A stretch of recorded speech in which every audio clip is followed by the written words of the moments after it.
Hey there, we're gonna, it's so bad. Hey there. It's like, I don't realize it's bad. what's up? What's that? It's such a second language for me, so that like, hey there sounds all right, you know? How do you say hey there in Francais? Salut les gars. In English, please? Hey there.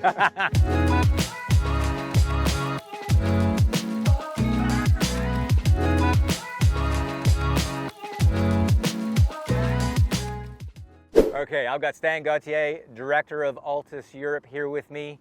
We've got a extremely short-sighted shot situation here, having to cover a bunker. It's a shot of about 15 yards, tight pin, downwind, and to make matters worse, we're sitting on some relatively soft, super thin grass conditions, and it's into the grain. So it's kind of like, it's a disastrous situation for most players, right? That's a nightmare for me. And the objective in this video is for us to talk shop, right? As two pros, as two coaches, talking through how we would accomplish success or increase the chances of success on this shot. And I think what you'll find is his strategy will be completely different than mine. And they're probably two ends of the extreme.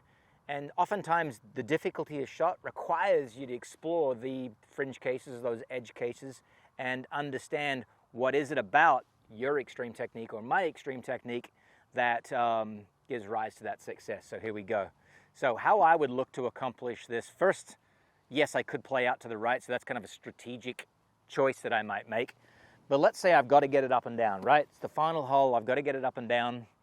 We're on 18, and I've got to give myself a putt opportunity. So we'll call that a putt of inside 8 feet. How do I get it inside of 8 feet? In order to almost ensure that I'm going to catch ball before turf, I'm going to widen my base and shift my mass onto the lead side. So I've got mass on the lead side. If I had a scale under my right foot and a scale under my left foot, I'd say there's 75 or 80% on my lead side.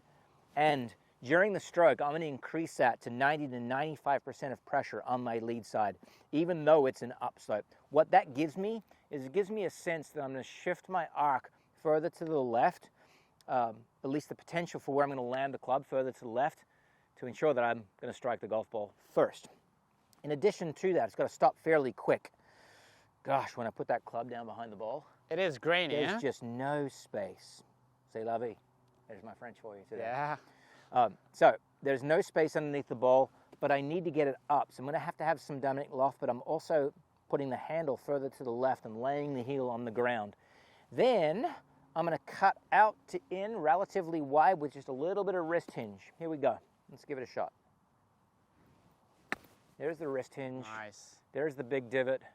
And there's the outcome, rolling to the back edge of the green. If it wasn't quite so severe back there, I think it might have stopped inside of 8 or 10 feet. It's kind of an unfair green and downwind here. You've picked a difficult shot there. Yeah, a super difficult shot. But I think the point here is that with my technique, I was able to catch ball before turf, and I was allowing the club to get into the ground, and I had just no problem doing that, right? I'm not trying to avoid that as a fundamental tenet of the shot. And so just as a second demonstration here, so you already know balance, mass to the left, loft on the face, handle to the left. And there's the outside swing. So I'm swinging it out away from my body, and then I'm swinging it down to the left some amount.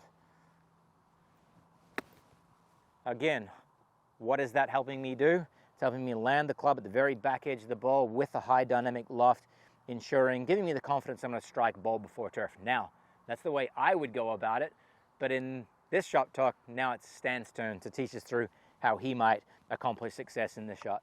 And you know, you said something I think was very important. We're on the last hole and we got to get up and down for something, right? And yeah. So we want to have as many chances as we can to put that ball inside 8-10 feet. Right.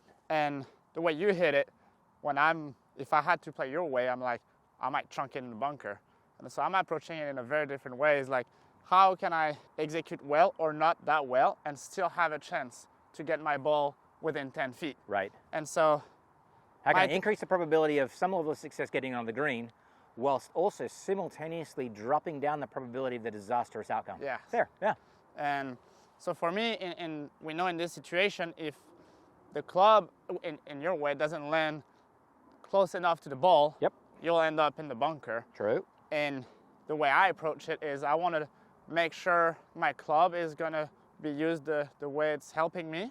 And so if I catch a little before the ball, it would still go somewhat high and on the green. Got it. So I go similar ways to you, where my ball is still up in my stance and my weight is still forward. Maybe not as much as you, I'd say 70.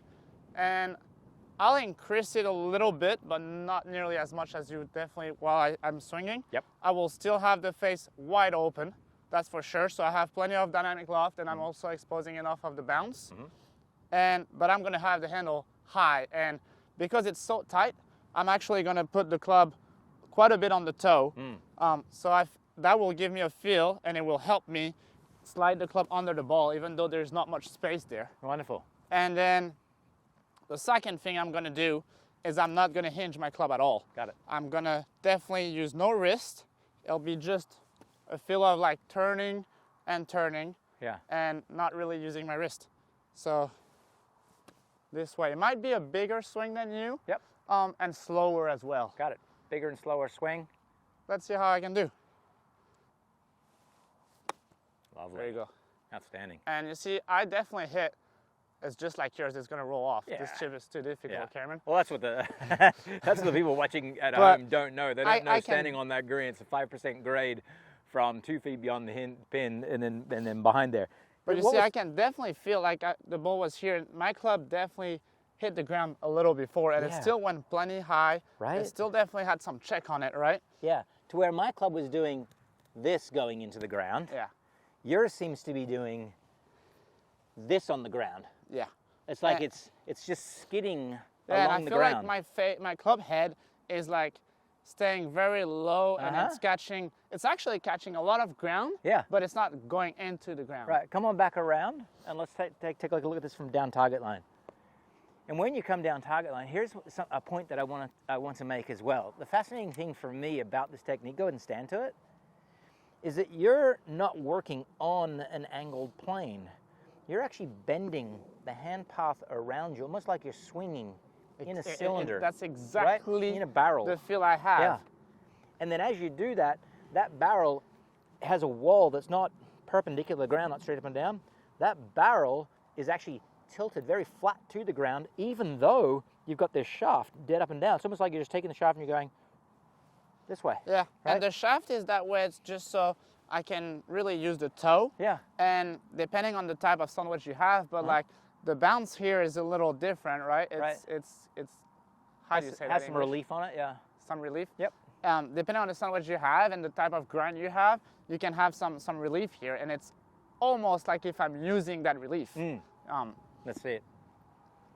So really, you have it really on the toe, but very open.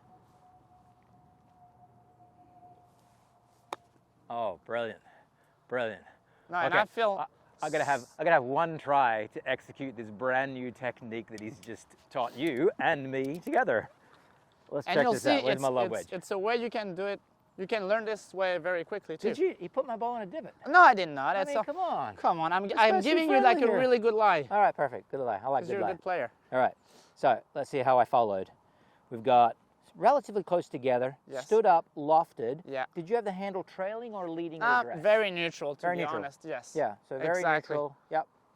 And then you said long swing, slow swing. Yes, and weight left still. You still want to have your weight left starting and almost increasing it a little bit. Okay, beautiful. And then long and around. Exactly. Yep. And you're still allowed to touch the ground, right? There we go. You can even hit it a little more. And no hinge. There we go. Very good. Okay, here we go. Oh no, Cameron. Close, but you're so used to it. But look at this. That's not a... You're so used to wanting to take a divot, right? Yes, yes. My club just wants to go down. Get a few practice swings where you really brush it. You'll see that you're allowed to really hit it.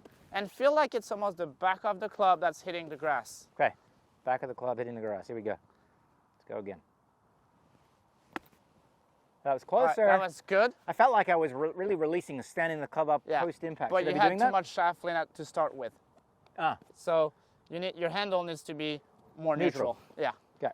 You did say that. I'm just not a very good listener. You are. You're just not used to it. Okay. More like on the toe, the ball more on the toe. Yeah, there we go. You're gonna catch it off the toe. Mm-hmm.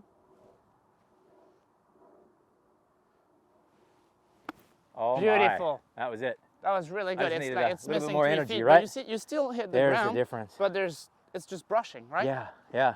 The angle of descent is so much flatter as that club's coming down to clip the ball off the turf. So, for you viewers at home, know in these extreme cases, there are a variety of different techniques that you might want and try to discover. How did you come up with that particular shot? I think it came from playing inside while I was in college in the snow. So we would practice in the football field, and it was very hard underneath. And so I had to find a way to get the club hitting the ball without bouncing too much and blading all those shots. So I remember very well those college practices. Yeah. And so I would find a way to just clip the ball and not hit the ground too hard, so the club would still go under the ball and get some height. Yeah, so there you go. By necessity, the conditions that he was practicing in college required that he explore these edge cases, the extreme or the ingredients that you might be able to put together to have success in these extreme conditions. So I would express to you, practice both ends. Practice even the in-between range. Practice hitting bunker shots when these lies are extreme. And if you're willing to mess up, if you're willing to hit a few bladed, sure. I imagine that's what you did when you were learning for sure. this technique. I mean, I've messed up a lot of shots, but that's how you get more tools in your toolbox is by trying different things. Yeah. So let's build your toolbox. Let's add new tools to it. There's 2 that you're going to be able to potentially add, and all the best for better golf. Thanks, Dan. Thanks, Cameron.